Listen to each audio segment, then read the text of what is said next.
Hola a todos. De verdad le agradezco muchísimo a la Sociedad Mexicana de Resonancia Magnética Nuclear que me den la oportunidad. Yo ya le traía ganas a participar aquí con ustedes. Pues bueno, yo aquí lo que voy a presentar ahora pues es una serie de experimentos relacionados a la polarización cruzada, de hecho a la transferencia de magnetización protón-carbono, estado sólido. De hecho, la idea también vamos a hacer intento hacer una demo en real time, casi en real time, para que se vea un poco más allá de un simple experimento de carbono, una dimensión estado sólido.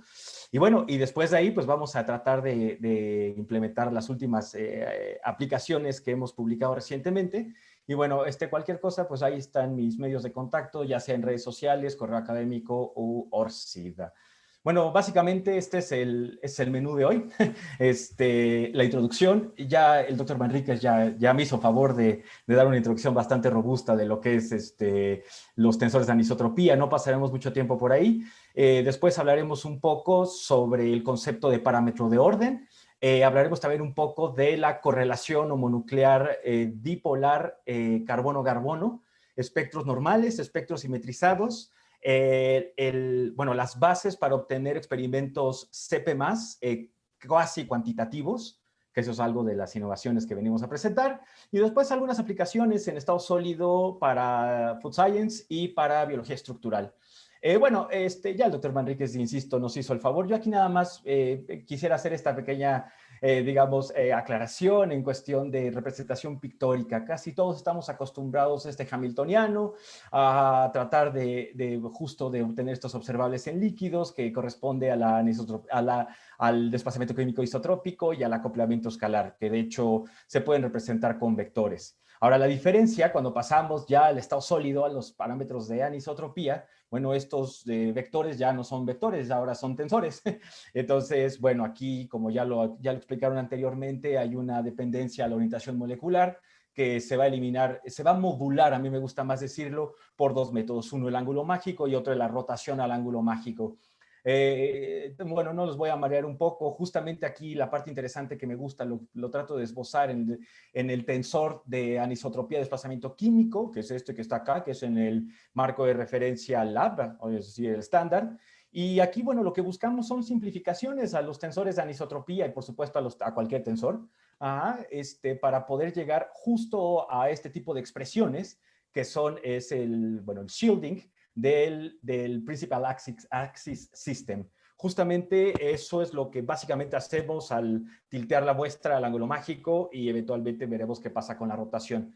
Tenemos también un tensor de anisotropía de acoplamiento dipolar. De hecho, tenemos justo aquí algo que me gusta llamar la atención es, a diferencia de líquidos cuando se tienen efecto nuclear Oberhauser, que como todo el mundo sabe, la dependencia respecto a la distancia internuclear es 1 sobre raíz de 6, perdón, 1 sobre R a la sexta potencia. Aquí, de hecho, en el estado sólido, cuando consideramos este tensor, son 3 órdenes de magnitud menos, lo cual nos quiere decir que podemos nosotros alcanzar en estado sólido distancias mucho más asequibles de lo que lo podemos obtener por efecto nuclear Oberhauser en el estado líquido. Hay dos, por supuesto, hamiltonianos dipolares de acoplamiento dipolar, que sería el homonuclear y el heteronuclear. Básicamente ahorita veremos qué se necesita para modular estos tensores o estos hamiltonianos. Aquí nada más una representación rápida de la glicina, cómo se ve en el estado líquido, en rojo respecto al sólido, del lado izquierdo sin desacoplamiento, del lado izquierdo con desacoplamiento.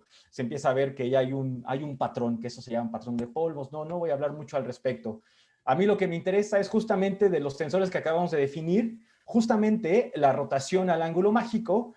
Algunos kilohertz de Magic Angle Spinning nos va a permitir modular completamente las interacciones anisotrópicas de desplazamiento químico para prácticamente llegar al tensor de isotropía. Sin embargo, para lo que es la modulación de los tensores de acoplamiento dipolar, el heteronuclear, se requiere aproximadamente de unos 30 kilohertz para hacer la modulación completa, es decir, tratando de llegar, necesita esa velocidad para poder llegar a señales básicamente isotrópicas. Sin embargo, bueno, no hay que olvidarlo, el acoplamiento dipolar homonuclear protón-protón, que la modulación del mismo correspondería aproximadamente a 100 kHz de Magic Angle Spinning. Bueno, Ya múltiples veces se les ha mencionado lo que es la polarización cruzada. Aquí les pongo un ejemplo de la glicina. ¿Qué pasa cuando estamos a 0 kHz de más, 0.5, 1 kHz y 10 kHz? Justamente lo que se ve ahí, se van viendo la señal isotrópica, los spinning sidebands, ajá, y a medida que vamos aumentando la velocidad de rotación, bueno, empezamos a tener señales más isotrópicas. ¿Cuál es el principio? Bueno, como sabemos, digamos, las poblaciones de Boltzmann del spin E, que en este caso es protón, el S puede ser carbono 13, nitrógeno, silicio, etcétera. Bueno, no están equilibradas, digamos, al mismo nivel energético en el marco de referencia laboratorio. ¿Qué es lo que hacemos en líquidos? Un pequeño recordatorio, y bueno, mis estudiantes esto ya lo dominan fácilmente. La transferencia de polarización estado líquido, cuando tenemos experimentos que tenemos tipo INEP, en este caso también del HSQC, donde tenemos eco de spin, transferencia de coherencia, tenemos un segundo eco de spin para poder generar operadores del modo de start de IX a SX y haciendo esa transferencia efectiva, como ya lo sabemos en líquidos. Hay un equivalente en el estado sólido, que es justamente tratar de equilibrar estos niveles poblacionales y es justamente con esa doble irradiación que se hace simultánea entre el canal protón y el canal carbono a una amplitud específica. Entonces, justo a eso es a lo que llamamos el rotating frame, y a la transferencia de esta polarización se le llama, bueno, spin polarization. Eso es justo la idea. Tenemos que pulsar a una amplitud específica en protón y en carbono después del pulso de 90. Básicamente es eso. Hay que llenar una condición que se llama la condición de Harman-Hahn, que se ve que las frecuencias del Larmor del spin E van a ser iguales a las frecuencias del Larmor del spin S, más menos n veces la rotación que llevamos en más. Entonces, bueno, aquí tenemos un ejemplo rápido de una optimización de la condición de Harman-Hahn a 5 kHz. Se ven estas diferentes poblaciones en igual a más menos 1, en igual a 0, ¿no? Se ven también, pero ¿qué tal cuando vamos aumentando la velocidad de rotación? Bueno, se empiezan a ver estos niveles, y justamente ese es un interés de poder tratar de llegar a una velocidad más rápida para poder llegar más efectivamente a una condición de Harman-Hahn. Hay diferentes maneras de hacer el contacto entre spines en la polarización cruzada. La más comúnmente utilizada es el método RAMP. Bueno, a mí, de hecho, suelo utilizar más el Square, bueno, porque a pesar de ser más homogéneo el pulso Square, bueno, lo que sí se puede tener es justamente una mejor condición de las amplitudes más precisas de las condiciones de Harman-Hahn. Entonces, bueno, aquí eso ya creo que todo el mundo lo sabe. Ahora, algo que quizás no sepa la mayoría es que justo hay experimentos, vamos a decir, ocultos dentro de la cross polarization, y una de ellas es la dinámica de polarización cruzada. ¿Cuál es el principio? El principio es modificar sistemáticamente los tiempos de contacto entre protón y el spin S, en este caso carbono. Tenemos aquí el caso de la alanina, enriquecida isotópicamente. Y lo que se ve, bueno, justamente es de que vamos obteniendo diferentes intensidades en función del tiempo de contacto, y justamente se puede hacer una transformada de Fourier de estas oscilaciones dipolares que estamos viendo en la parte superior derecha, y obtener tanto el splitting dipolar analítico, y también se va a obtener otro factor que se llama parámetro de orden, que es un parámetro asociado a la amplitud de movimiento. Aquí, de hecho, les empieza un poco la demo en tiempo real. Tenemos un pequeño script matemática donde simplemente meto mis valores de tiempo de contacto, mis valores de intensidad. Ahorita vamos a hacer un ejemplo un poco más concreto de cómo podemos obtener eso. Y bueno, lo que hacemos es simplemente, aquí la idea de este script es justamente primero obtener la oscilación dipolar, que ustedes la ven ahí. Esa sería para el CH, para lo que sería el carbono alfa. Y justo este tipo de scripts que están a su disposición, aquí de hecho hago una transposición de la oscilación dipolar para poder hacer una transformada de Fourier. Aquí la parte interesante que yo quiero que vean justo cuando hacemos transformada de Fourier, me perdonan a ustedes que no lo sé hacer esto en Excel, lo he intentado varias veces y no me sale las transformaciones de Fourier en Excel. Bueno, tenemos nuestro script, y justamente lo que obtenemos es una señal central de hacer esa transformada de Fourier de esta oscilación dipolar, y tenemos un splitting que corresponde a la constante de acoplamiento dipolar, dipolar heteronuclear carbono-protón. Ajá, ahorita lo vamos a amplificar un poco más. Y también tenemos la primera banda de rotación. No se ve muy bien ahí porque el pico, de hecho hay un pico central, si lo ven. Ese pico central corresponde a lo que es la difusión de spin. Es justamente también es un valor muy, muy importante de poder obtener, cuantificar la red de spin. Entonces, cuando uno hace la amplificación de esta señal, de esta transformada de Fourier, de la oscilación dipolar que obtenemos de nuestra Cross Polarization Dynamics, obtenemos un splitting dipolar y las bandas de rotación. Aquí a lo mejor lo esbozo un poco más a fondo. Vean ustedes, en la parte de arriba, bueno, tenemos la oscilación dipolar y la transformada de Fourier para justo el resultado que acabamos de obtener. Pero vean ustedes, si yo logro eliminar de alguna manera artificialmente, aunque sea, y es un factor exponencial, no es nada del otro mundo, si yo elimino la difusión, es decir, la pendiente de esta oscilación dipolar, eliminaría el pico central que corresponde a la difusión de spin. ¿Y qué obtengo por acá? Obtengo mejor el acoplamiento dipolar heteronuclear y las bandas de rotación. Eso es algo de lo que nos dedicamos en el grupo, entre otras cosas. Justo aquí les presento manera de demo y agradezco mucho si está por ahí el doctor Raúl Enríquez. Tenemos un trabajo en activo y nos ha permitido hacer esta demo. Justamente es el implementar el experimento de CP Dynamics, pseudo 2D, de estas curcuminas acomplejadas con zinc y de hecho tiene un objetivo en particular. Ahí empezamos, bueno, de hecho la secuencia de pulsos de la CP en pseudo 2D, bueno, se puede hacer muy fácilmente. Ahí de hecho se ve, lo vamos a poner en modo contorno. Vean ustedes cómo se ven preciosas las oscilaciones dipolares de los diferentes carbonos que tiene este complejo de curcumina con zinc. Y bueno, lo que queremos es justamente obtener de estas oscilaciones dipolares, vamos a obtener las cosas de complemento dipolar. Entonces, de hecho, utilizamos otro programa muy común y de hecho se mencionaba en la mañana, Dynamic Center. Lo que hacemos es simplemente vamos a seleccionar algunos picos, vamos a decir los pares de carbonilo, los carbono alfa, los carbonilos y los metoxilos que están a 55 partes por millón. Ajá. Los agregamos, de hecho utilizamos el módulo Cross Polarization, no importa que nos marque ahí un errorcillo, es justamente se requiere un poco más de reporte ruido. Lo que yo quiero obtener son las oscilaciones dipolares que obtengo de mi experimento pseudo 2D, ajá, y los vamos a exportar en un archivo Excel, esto sí lo sabemos hacer, y ¿qué les parece si le ponemos Sociedad Mexicana de RMN, que sea nuestro archivo Excel, de las oscilaciones dipolares de los complejos de curcumina con zinc? Ahí está. Entonces, bueno, este es el tipo de archivo que me logra soltar Dynamic Center. Se tienen las intensidades no normalizadas, de hecho se tiene la traspuesta, no sé por qué, pero bueno, eso es muy sencillo, nosotros ya lo podemos ordenar, copiamos y pegamos la transpuesta, tenemos ahí nuestras intensidades no normalizadas, o hacemos una normalización de primaria, ¿ok? Dividimos este factor entre el máximo de toda la región de las oscilaciones dipolares, bueno, para poder para hacer comparaciones bastante justas. No olvidemos ahí los signitos de interrogación para que podamos seleccionar la misma región para todos los cases, ¿ok? Entonces simplemente arrastramos, ahí está, ya tenemos todas las integrales normalizadas, así de primaria, pero se vale. Entonces, justo de aquí lo único que les quiero enseñar es que de aquí obtenemos ya las oscilaciones dipolares de los dos pares de carbonilos y de del carbono alfa y de los O-metoxilos.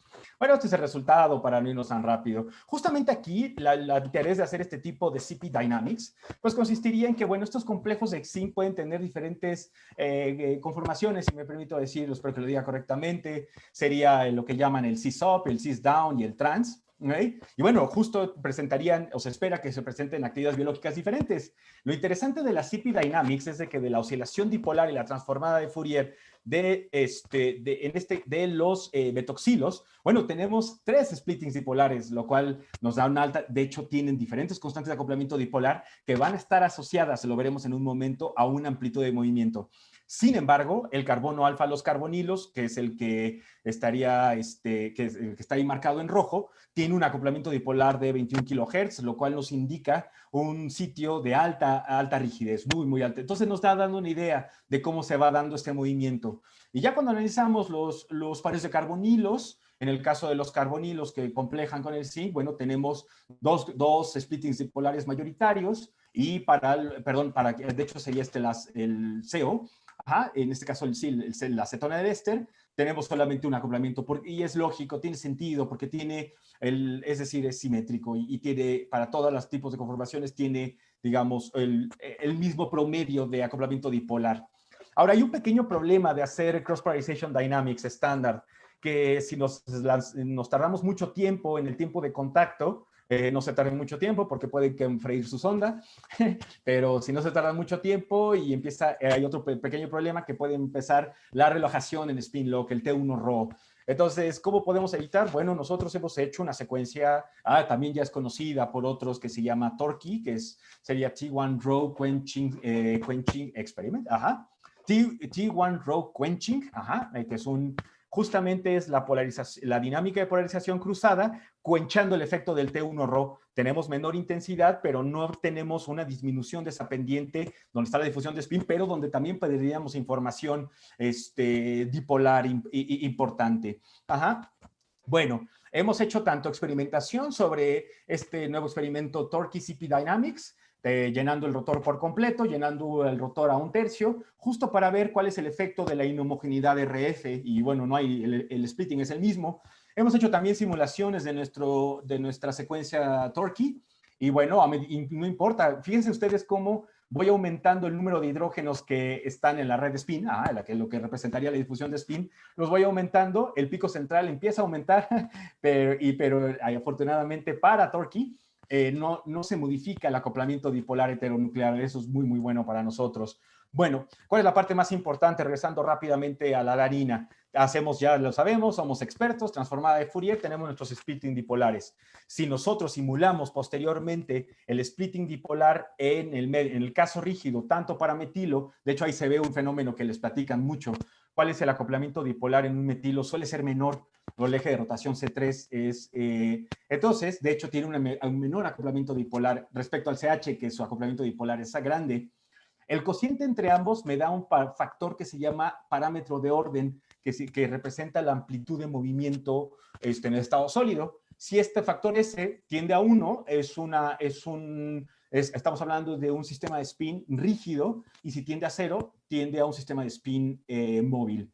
Bueno, ya algunas aplicaciones. De hecho, aquí les muestro un par de experimentos de correlación dipolar carbono-carbono. De hecho, utilizamos nuestro método que se llama París, porque se inventó en París, y también se llama Phase Alternated Recoupling Isolation Scheme. Justamente es el equivalente, digamos, del NOE en sólidos, vamos a decir, mismo principio, mandamos a Z durante un mixing time, los spines, ellos interaccionan carbono-carbono, pero también pulsamos sobre protón para estimular la interacción homonuclear carbono-carbono a través del acoplamiento heteronuclear protón-carbono.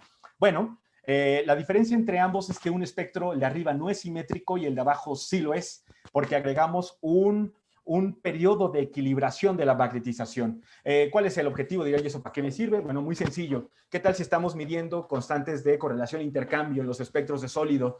Si yo mido, si de hecho hago los diferentes experimentos de correlación dipolar en diferentes mixing time, ¿qué voy a tener? De hecho, aquí represento la diagonal, cómo evoluciona, disminuye la magnetización de la diagonal, cómo evoluciona la magnetización de los cross peaks. Y bueno, si yo obtengo por la matriz de correlación e intercambio las constantes cinéticas, bueno, ¿cuál es? 33 o 50 por un lado. Ese es un problema. Entonces, por eso es importante simetrizar, y justo el espectro de abajo, de un lado o del otro, que yo lea la simetrización, me dará el mismo factor cinético. Ahora, para representar matemáticamente la evolución de los espectros 2D de correlación dipolar en función del mixing time, bueno, tenemos estas diferentes propuestas de matriz de correlación e intercambio. La más sencilla son 3 sistemas de spin interaccionando entre ellos. La segunda son 2 pares de tercias de spin interaccionando entre ellos, pero no entre el sistema A y el sistema B. Y el tercero ya es un sistema de spin más complejo de 2 tercias, vamos a decir.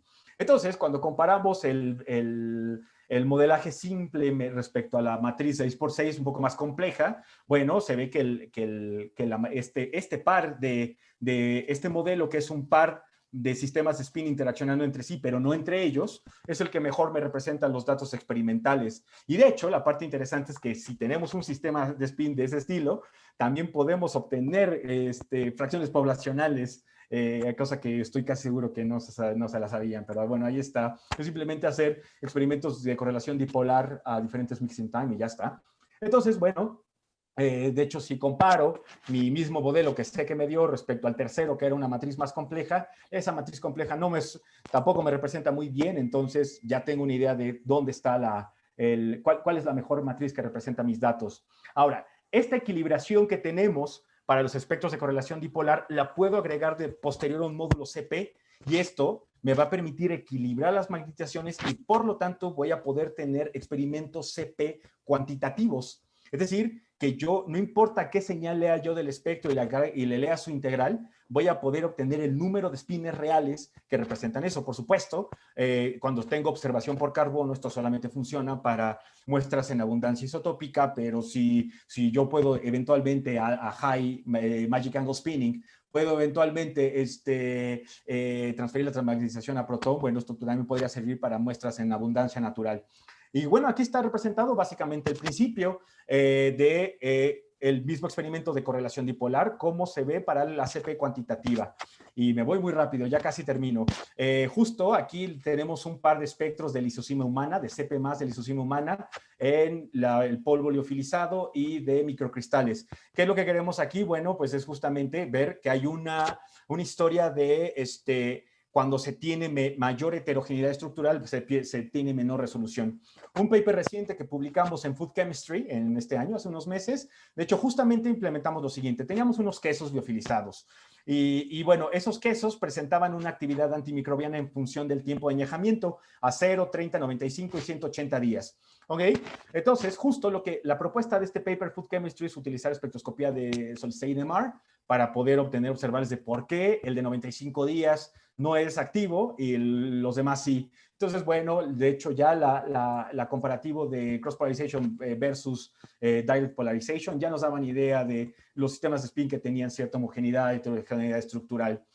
Puedo implementar el equivalente del INEPT en sólidos, en la cross polarization inversion. Son dos CPs, la segunda CP con un cambio de fase y justamente tener este tipo de inversiones. Entiéndase, entre más rápido se invierta, más fuerte será la constante de acoplamiento dipolar. Puedo medir las intensidades de señal en función de esta doble CP y justo lo que vemos es que el azul tiene un comportamiento anómalo que tenía que se inverte rápidamente y al final, al utilizar espectroscopía bidimensional EDCOR, carbono-protón, lo que vemos es que había más correlaciones en la muestra azul de 95 días. ¿Qué quiere decir? Bueno, era una muestra que te presentaba una alta homogeneidad estructural y eso no es bueno para la actividad antimicrobiana. Ok, eso lo podemos discutir después. Otra serie de papers comprendió a estudiar mediante RMN líquidos sólidos la termoestabilidad del colágeno. No voy a pasar más aquí. Voy a pasar al último tema que es de mi interés. Biología estructural. ¿Conocen ustedes la PDB? Más o menos esto es el número de estructuras que hay. Hay muy pocas resueltas ab initio por solid state NMR. De estas comprenden y la mayoría son proteínas en pellets o en fibras. Pocos somos los que hemos entrado al club de los microcristales.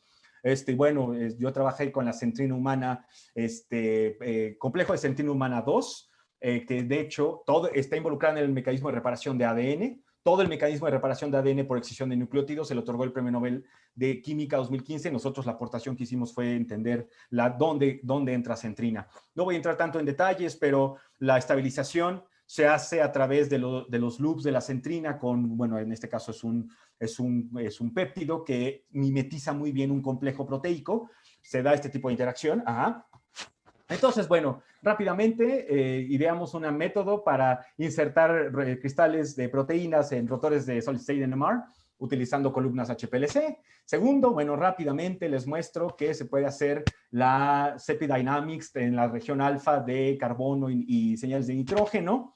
Se obtiene el oscilamiento dipolar experimental, protón-nitrógeno, protón-carbono experimental, el simulado, el que representa la función analítica y bueno, ahí están los constantes de acoplamiento dipolar.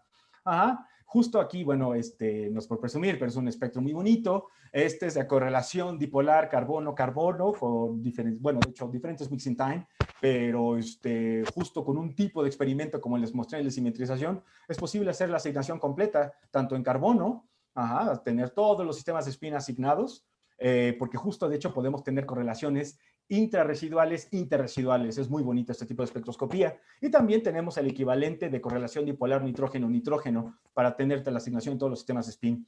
Ya casi para terminar, algo que es muy interesante. aquellos que dicen, hey, el estado sólido se dispersa mucho el líquido. Bueno, nosotros lo que observamos es cuando comparamos desplazamientos químicos líquidos contra sólidos, la correlación en la región de esqueleto peptídico es prácticamente igual. Entonces es conservativa la estructura en líquidos y en sólidos. Vean ustedes, por favor, cómo a medida que nos vamos alejando más hacia las cadenas laterales, la correlación se pierde, y es lógico porque la dinámica es diferente en estado líquido y en estado sólido. En conclusión, bueno, en estado líquido se preserva las amplitudes de movimiento y la dinámica en estado líquido, estado sólido.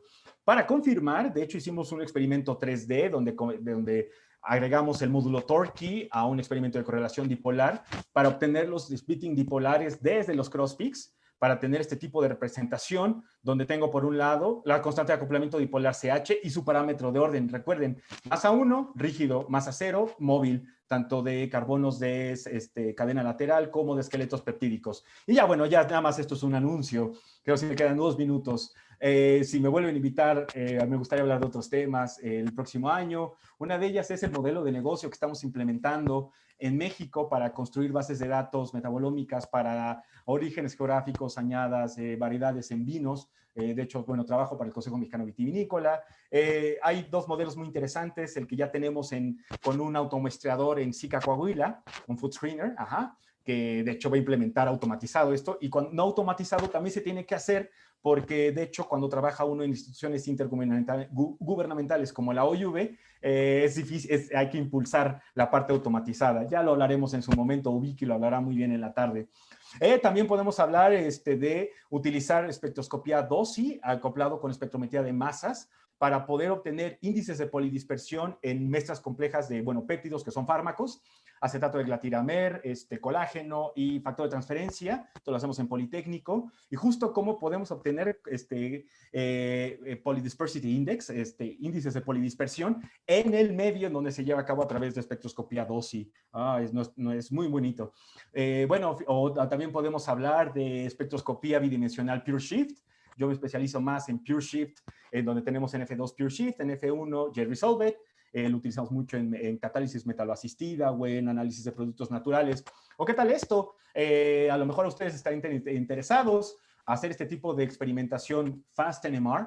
Vean ustedes la COSI, HSQC y la HMBC estándar, uno se puede llevar 3 horas. Como cuando utilizas amplión uniforme, reduces el tiempo a la mitad, o cuando utilizamos NOAA Super Sequencing, podemos hacer todo el paquete en 54 minutos. Ya no hay pretexto para utilizar tanto el equipo. Bueno, ya acabado. Tengo que agradecer a estas personas que están ahí, que han estado apoyándome.